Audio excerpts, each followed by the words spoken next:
This episode of 3 Keys of My Success, I get to speak with a man who loves growing people, growing businesses, has a hunger and a thirst to learn, and has served so many positions in our chiropractic profession. He's a professional speaker, he's a consultant, as well as an author, and so many other things. I hope you enjoy this episode with Dr. Jay LaGuardia. Hello and welcome to Secrets of My Success, part of For the Love of Chiropractic podcast series. On each episode, I'll be interviewing one highly successful doctor or business person, asking them what are their 3 keys of success or secrets they've used to make themselves so highly successful. So let's get started with today's show. On this week's show, I have the pleasure of speaking with Dr. Jay LaGuardia. Jay, are you there? I am, Robert. How are you today? I am fantastic, although I'm looking out the window and we are getting snow, and that does not make me happy. Well, good for you. It's 5 degrees here, so I know you know what we're experiencing. All right, so I'm in Maryland. So where are you that it's 5 degrees? I'm in Eau Claire, Wisconsin, which is 70 miles east of Minneapolis. Yeah, which is about 5 miles away from the North Pole cold. Pretty close. All right. So how many years have you been in practice? I practiced for 25 years. I've been in chiropractic for 35 years. That's fabulous. And you went to Life, if I remember correctly. That is correct. Awesome. All right. So briefly, can you tell me about your path of how you got into chiropractic? Well, it's interesting. I was originally in school to be an orthopedic surgeon, and I was preparing to take my MCATs. And I came out of a biochem lab one night, and next door in the lecture hall, there was the chiropractor that I had visited, about a year or so previously. I got hurt playing football, and I wasn't getting a whole lot of results from the athletic staff. Sure. And my mother had suggested, well, why don't you go see a chiropractor? And I'm like, a what? Never heard of him. But I was desperate to play. Right. And I went, and it was the first experience to a doctor office that I was like, this is cool. These, it's relaxed. People are having fun. So that was my initial impression. And I remember the doc did what he did, got me fixed up. I was back playing the following weekend. So fast forward back to coming out of the biochem lab, I saw the chiropractor there, and I said, let me just stop in and, thank him for helping me to get back to playing. And so he was giving, which I didn't know at the time, a chiropractic lay lecture. He was up there on a stage with a spine talking to students. Mm-hmm.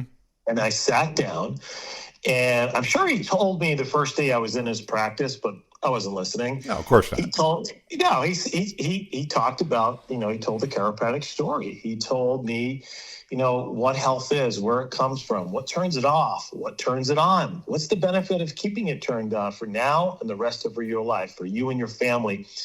And it was so simple in its elegance, and it was so precise. It aligned and created a tectonic shift in my consciousness. And at that moment, I decided I was going to be a chiropractor. So I went home. I told my mother, "Yeah, I'm not going to be an orthopedic surgeon. I'm going to go into chiropractic." Mm-hmm. that didn't go so well, but nonetheless, that's the route how I got there. And then I went to Life, started Life in 1986. Awesome. All right. So you get out of school, you associate, or you open to practice? Well, in school, I met my future wife, who is the daughter of Dr. Joe Stuckey, a very prominent chiropractor in the profession. Mm-hmm. A DE speaker. He spoke on platforms with Sid and Sigafus and Clay Thompson and Gonstead. I mean, the heavyweights of that time. Sure. And I met him, and, he taught me about professionalism. And he taught me what it was to actually be a chiropractor. I really didn't know, especially when I had started school. Excuse me. And so when we graduated, we had opportunity to come back here to Eau Claire to work with him and mentor under him. And it was too good of an opportunity, even though I wanted nothing to do with Wisconsin. I was born and raised right outside New York City. So by heart, I'm a city kid. So we came back here and associated under him for about 2 years. And I always wanted to have my own practice. So I told him we were going to be leaving, taking the family and the kids, and we're moving back out east. Wow. So a couple of days later, he came to me and he said, would you be willing to have a conversation with me? And out of respect, I said, of course. And he said, I have a proposal where you can purchase the practice, take it over, run it, and stay here if you so choose. And I was honored that he would consider that I had the ability to do so, because there was 5 other associates in the practice that had been there much longer than I had. Mm-hmm. And I said to him, are you doing this because I'm your son-in-law, or are you doing this because you truly believe that I have the capacity and capability, to further what you've started, this incredible, one of the, top 1% practices in the world? And he said, no, I believe you have the capacity. So I knew my wife didn't want to go out east, and so I decided to stay, and we've been here ever since. Okay. So with the way that the practice was, I mean, you said, top 1% practice, that's amazing. As you finished with the practice, so to speak, what makes the practice unique? Well, I was fortunate, again, to be able to learn from him and so many other great mentors. And he always said, Jay, when you do the right things for the right reason and you take care of people according to their needs, your needs will be met. And that was a core value of the business and a belief of the business that we sustained and maintained. When we purchased the practice, it was a 7-figure practice in 1993, and that was not very common back then. No. And so early on, we struggled mightily, significantly. Many steps along the way. Eventually, we wind up tripling that practice and turned that into 9 additional clinics as well, too. So that concept of, taking care of people according to their needs is, and this is where I really feel that so many practitioners go off the rails. Too many practitioners, too many people in business look at business-customer relationship as it being transactional as opposed to relational. And I learned really early on, and again, I didn't even know it, but I understand it now, is that when you make the customer, the patient experience relational, it transcends the one-off. I get neck pain, headache, whatever, right? Whatever they come in, you take care of that issue, they go away, they never come back. Or if they come back, it's the same type of experience. We were able to build a relationship business. We had multiple generations of families. It was not uncommon for as soon as babies were born, they would stop at the practice and they would be adjusted literally within hours after being born. That was a very common occurrence. In fact, we would do that on weekends. That was just how we believed how things were done.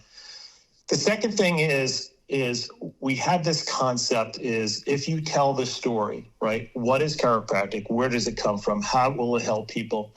And you do so and be an exceptional clinician, right? There's no substitute for being an exceptional clinician. Now, I've seen great business people and people who are great at building relationships have great practices, but nothing will ever substitute being a great clinician. And then providing value that exceeds the patient's expectation. That is something we need to strive to do each and every day. That's what creates a relational business, not a transactional business. These people will sing your praises from the high heavens, and they will walk to the ends of the earth to remain a part of your clinic, and they will tell everyone they know, because it'll be an experience unlike any they've ever had before. And then the fourth one is, we let Innate run the show, baby. Assess them, adjust them, do whatever supportive therapies you're going to do, and then let Innate run the show. And that's the mantra, and that's the principles that we've lived by. And it's, helped us to build a successful practice and then scale that practice into other business. And now the practice has transitioned into the third generation. Wow. I absolutely love that. So, I had started by asking you what makes, the practice or the practices unique. And before we started the recording, I had told you that we would then transition into, tell me about your 3 keys of success. And I feel like we're somewhere in the middle of all of that right now. So I want to make sure that we don't leave anything out. So I'll formally ask the question, then we'll continue the conversation. So what would you say the 3 keys of success are, for a doc in practice? Bill, be exceptional. The best person you know at building relationships. Relationships are a key to any business. I've just opened my 19th business, not all in healthcare. And most of them have been very, very successful. And it's because we're great at building relationships, bringing people together, networking, really trying to serve other people first before we're looking, again, to fulfill our needs. When you look to serve others first, they naturally want to help you succeed. The second thing is be true to the principle, right? We're a vitalistic practice. We always have been. We always will be. Emphasizing the uniqueness, the difference between medicine and chiropractic is what sets you apart. When you try to replicate a failed model, and let's not parse, the medical model right now is a failed, broken, financially, and the process itself, it's a failed model. So why would you replicate that? People are starving for something different. And in fact, more so now than ever in history in my lifetime. And the trend is that way. So you better be ahead of the trend, because that's where it's going. And you could just have a wildly successful practice as a result of that. And then the third part is you've got to be incredible at building and acquiring great talent for your organization.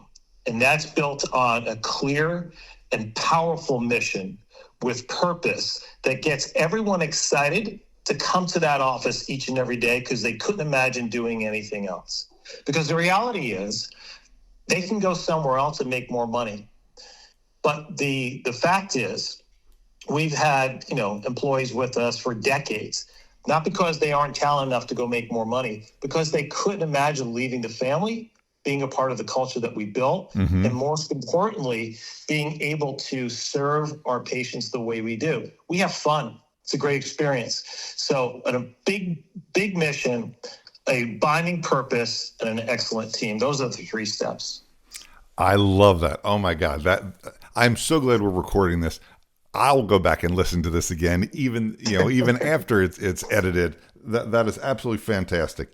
So with all that in mind, and with all the things that you've done and experienced and the clinics that you've built, so here it is right now, it's 2025, obviously. Is it possible for a young doc just getting out of school, or someone who's sitting in their one office that's not successful yet or as successful as they want it to be, is it possible in today's world to become a huge success? 100%, absolutely, yes. And it's because, I'm fortunate enough to be able to help docs to do that. So I see it. I watch. And fortunately enough, we're able to assist and guide them in the steps to how to make that happen. Now, I do want to say this. You have to be willing to put the time in. You have to be willing to work hard. But most importantly, you have to be willing to set aside your preconceived notions and open your mind to new concepts, not only in business, but mentally, because most practitioners suffer from a mental block before they suffer from a practice block. And so my job is to unearth and identify the limitations of matter in their minds that are preventing them from experiencing the kind of business that they so richly deserve. So the answer is absolutely yes, but there's a formula to make it happen. And clearly, you know the formula and know how to work that formula. Yes, I do. Yeah, I've been doing it a long time. I love doing it.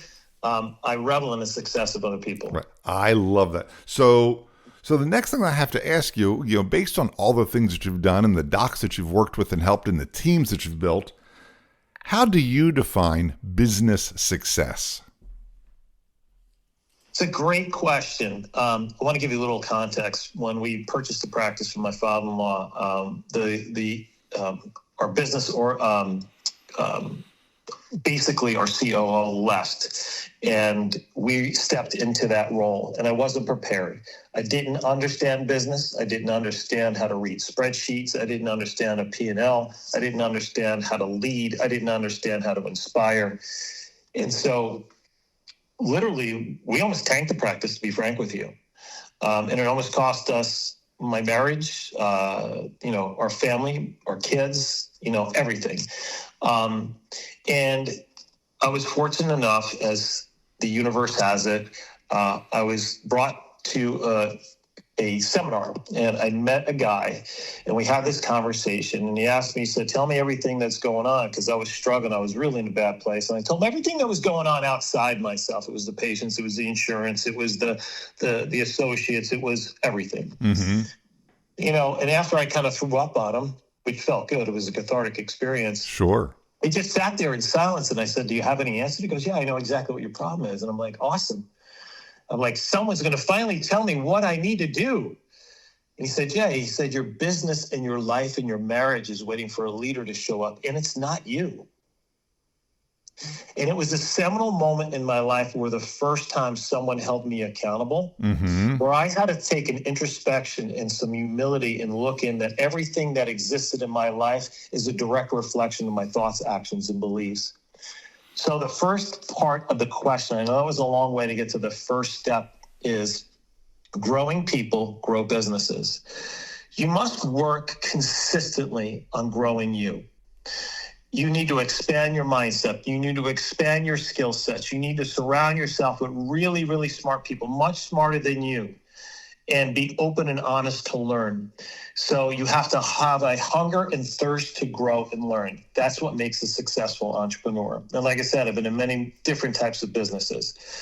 The second step is you got to have a willingness to work through the challenges that inevitably are going to show up. Too many people face challenges and they look at them as roadblocks rather than, just ways to learn and to create distinction so you can move forward and tackle the next obstacle, then the next obstacle. So don't allow obstacles to get in your way. Allow them to fuel your learning so you can accelerate your growth. And then number 3 is you got to be willing to give back. As I mentioned to you, right? One of the elements of success in my life is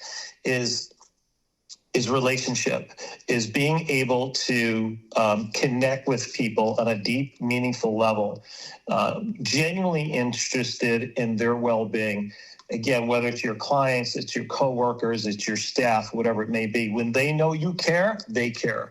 But until you show you care, they won't care. So it's very, very critical to gain that kind of connection, that kind of engagement with people by first starting giving. So you got to be a giver to be a successful business owner. Those are the 3 steps. That's beautiful. So let's transition. If that's business success, how do you define personal success? That's pretty simple for me. It's my family. At the core of all my success is my family. It's my wife. She's been my business partner for 36 years. It's having an incredible relationship with my kids. Number 2, it's that strive and hunger to never stop learning and growing. As I mentioned, I just opened my 19th business. I'm 60. I don't need to work. I don't need to do anything. Mm-hmm. I'm fortunate enough to have had quite a bit of success. And people say, why are you doing this? I said, because I have a passion to help. I have a passion to serve. I have a passion to keep striving and growing and pursuing, never accepting mediocrity. Because, someone said it, mediocrity is a sin. And then constantly working on myself emotionally and physically. That's number three. Every single day I do something to work on my body and my mind, to make sure that I'm in a growth state. Because really, there's only two directions in life. You're either moving forward or moving back. There is no stagnation. So when someone says to me, "Hey, Jay, I really like where I'm at right now," I'm like, "Okay, is that a point of reference or is that your flag?" You know what I mean? Like, what do you mean my flag? Is like, is this where you want to be? Yeah. Like, well, you're just on the first step to regression. Mm-hmm. Because if you're not striving to grow, eventually you're going to regress to the inevitable destruction. So those are the three. Friend of mine likes to say, you can only coast one way on a bicycle. Right. Downhill. Love that. Yeah, wonderful analogy. All right. So I love everything you've said. Absolutely fantastic. Beautiful, over-the-top stuff. So if a doc has heard what you've had to say and is ready to throw down the gauntlet and say, you know what, enough is enough, what would you say is their first step? First step is you got to admit you're ready to change and grow. The second step is you have to be willing to grow. So I've had, many people reach out to me and say, "Hey, I want to grow." Okay. Then the next question is, are you willing to do the work to grow? And they all say yes. And I'm very discerning with who I work with. But some people, especially early on, we would start and they wouldn't put the time in. Mm-hmm. And I would fire them. Because my time is precious, as is theirs, but if they're not going to do the work. So a willingness to grow and a commitment to do the work. And if they're willing to do that, honestly, I don't care where you are in your practice phase. You can be in year 1 or year 30. You could still create an absolutely incredible practice that serves a large swath of people and create a kind of abundance and prosperity in your life that maybe you've only dreamt of before. Amen. Oh my God. Dr. Jay LaGuardia, I can't thank you enough for sharing your time, your wisdom, your knowledge. This has absolutely been fantastic. Really, thank you. Thank you, Robert, for having me. I'm really excited to be able to share, and thank you for giving me this platform. Oh, my pleasure, and we'll talk soon. All right, and that's our show for today. If you have a question about today's show or your own practice, feel free to reach out at theloveofchiropractic.com. Before making changes to your practice, be sure to seek legal advice regarding those changes and regulations in your state. For the Love of Chiropractic is an RGF production, all rights reserved. And thanks for listening. Original music provided by Hunter Rich Music.